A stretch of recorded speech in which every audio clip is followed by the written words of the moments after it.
Let's dive right into making a delicious chicken fajita pizza. Start by preheating your oven to 475 degrees Fahrenheit.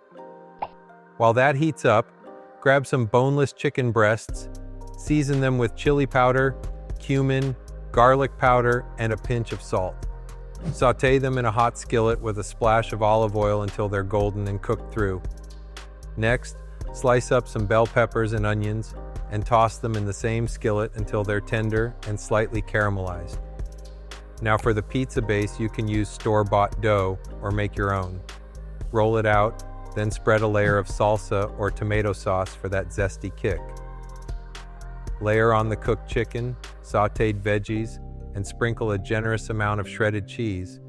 Mozzarella and cheddar work beautifully together. Pop it in the oven for about 12-15 minutes until the crust is golden and the cheese is bubbly. Once it's out, let it cool for a minute, then slice it up and enjoy the fusion of flavors.